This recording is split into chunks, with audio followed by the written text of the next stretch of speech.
Hi guys, and welcome to our first and weekly technical post. My name is Manny. As you guys can see, there's a photo of me right in front of you. I'm a photographer, retoucher, digital artist and trainer.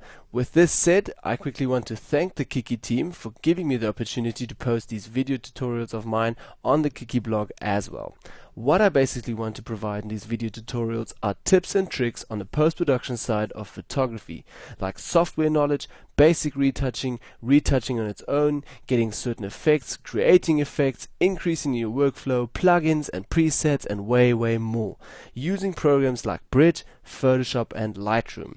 As you guys can see, I'm already in Lightroom and want to get right into it with our first weekly post. Starting with the Lightroom tip today, changing the Lightroom logo into your own logo. As you guys can see already, I have changed my Lightroom logo into my own mannyphotography.co.za branding here at the top.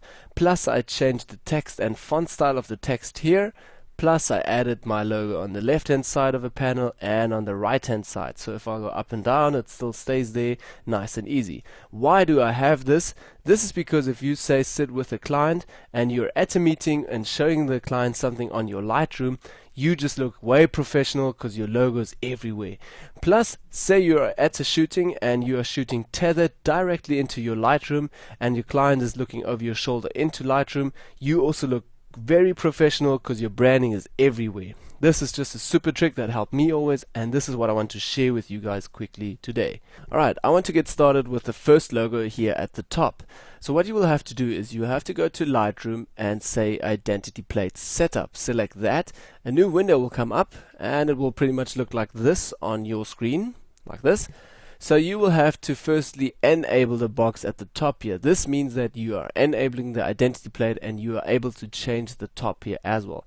You have to select custom, change that to custom, and now you will have two options. Either use a style text identity plate or use a graphic identity plate. I just had use a graphic identity plate, which I will cover now.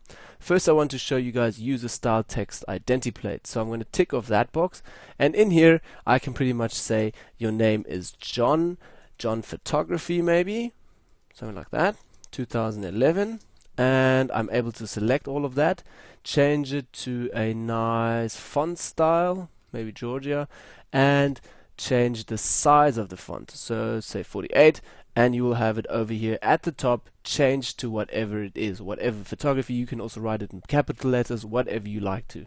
I'm not such a fan of the text styles, so I want to integrate a graphic identity plate. So if you hit, if you hit OK, you can leave it like that and it will stay like that.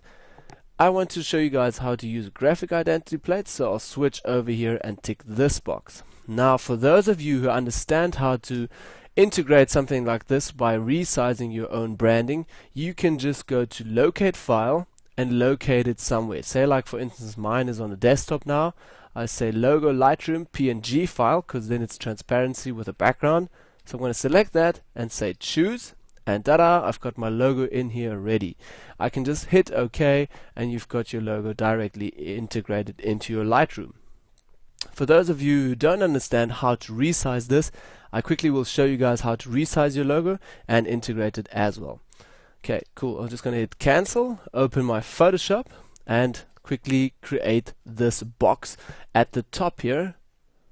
Create this box here at the top so we know, or you guys know where I am at the moment. Go to file, select file, and in file new, and in here you will have to, if you want to make it a name, say logo, custom preset, please set it to custom, and the width has to be 400 and the height 57, resolution 300. Plus, don't forget you have to change the width and height to pixels, not centimeters or millimeters or something, just pixels. Say to pixels. Good. Then hit OK, select OK, and as you guys notice, we've got a nice box up here. So this is our small space where you are able to put your logo into. Going to quickly open my other logo that I have already integrated into Photoshop. Okay, now I've got it into Photoshop. What I pretty much want to do quickly is take this frame down, and say you opened your logo from somewhere else, you open the Photoshop, the image into Photoshop, and now you want to take your logo and put it into the small box. So what you will have to do is go onto your image, and drag your whole image, or the layer of your image over here, sorry, on the right hand side. Take the layer and move it into the other box that we just created. Okay, you don't need your other image anymore, so you can X that. Don't save, and now you can pretty much resize the logo in Photoshop and resize it into the small box.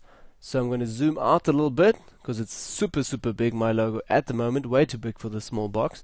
What I'm going to do is hit Command T, and I've got a box around it, so I'm able to resize it now. If I hold Shift and take a corner here, I can drag it all the way down and it just gets way smaller. Can take that box again, move it over to my box, drag this and make it really small. I can almost see it fits almost here on the side already, but still I'm going to zoom in again onto my image, so onto my box actually, so I see how big my logo is. Going to resize that as well. Okay, move it a bit up and going to hit OK or Enter. Now it resized to this size perfectly. On the layer here at the right, I still want to move my logo a bit to the middle, because if I'm going to save it like this, I will have the white strip in Lightroom, and I don't want that. So I'm going to select the layer here at the top, hit my Move tool, hit the layer again, and just move it up a bit with the cursors up and down. Okay, like that. Maybe position it a bit to the left or on the right, position it into the middle.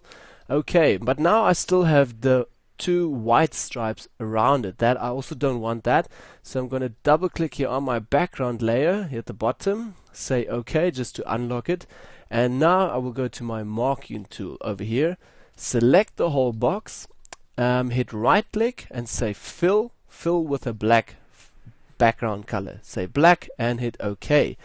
Now Command D for deselect, and you're good to go. There's your branding, there's your logo, everything nice and neat in that small box. Only thing you have to do is save it and integrate it into Lightroom. Alright, to do that you will have to go to File, go to Save As, and in Save As I would pretty much save it in somewhere in my documents, in a folder where you will not delete it and where it will not disappear, because if it disappears, maybe your logo will go away or go out of Lightroom again because it can't locate the file. So locate it somewhere or save it somewhere where it's pretty much safe. I will do it on my desktop for now because it's for the tutorial purpose only. I will select, say the name at the top, say logo 3, and Lightroom version, put an L on that, Lightroom version 3, and I don't want to save it as a PSD. I want to save it as a PNG, because in this terms my background is transparent and will just directly integrate with Lightroom and it will look pretty good then. Go hit save on the right hand side here and you're good to go. PNG options, interface none, OK, select that, and now you're actually good to go. Now you can go out of Photoshop again, select Photoshop. I'll just go out of Photoshop quickly and go into my Lightroom again, and now in Lightroom I have to integrate it here into the top. So I'll go back to Lightroom, select Identity Plate Setup, and in here you will have to select go locate file. So that's where you saved the file just now a minute ago. So locate file, like I did, I saved it on my desktop, so select desktop, and in here logo L3, select that and choose, and ta-da, there's my logo, nicely in the box, nicely structured in the middle, and it looks good with my logo here at the top. So I'm happy with that. And if you want to, you still have the option now to change the text and font style on the right hand side for the options here at the top. So if your logo is, say, just Arial, you can leave it to Arial and it just looks super good with your logo like that. I wanted to change mine to Arial Black because that font style goes good with my logo, but I think it looks actually better with Arial, so I'm going to change it to Arial again now. Then if I want to, I can still change the font size, but I want to keep it at 22, big enough for me. That's all you want to do. Hit OK and you're done. Now once you shut down your Lightroom, or if you boot it up again, whatever you do, it will always stay here at the top. So don't worry, it won't disappear anymore. Then I still wanted to show you guys how to integrate the logo here on the left hand side and on the right hand side. It's pretty much the same principles you have to follow, but you will have to integrate it just a bit differently. The first step you will have to do is go to Lightroom, select Preferences, a new window will come up. In here, go all the way to Interface, select Interface, and in here you will see a bar saying panels. This actually means it's a panel on the left and on the right hand side. Select the panel, go into here, select that bar over there, and in here go to panel and markers folder. This means it will directly send you to the folder where it's integrated in Lightroom already. This folder is already in Lightroom somewhere. So you will have to locate this file and save your Photoshop file, PNG file, into that folder and then integrate it into Lightroom. I quickly will show you this. For the Windows guys, I'm pretty much sure you have to go to My Computer. If this step doesn't work for you, go to My Computer, go to Program Files, look for Adobe Systems, look for Lightroom, and then have a look for the folder called Panel and Markers. Alright, for the Mac guys, again, go click on here and you will directly see Mac took you already into that folder, and we've got it right in front of me, or us. And now if I double click on it, it will open and you'll see I've got my two logos in here already. So I'll move that over to the side quickly, just keep that window open, and I will close this window again. So I'm back in Lightroom now again.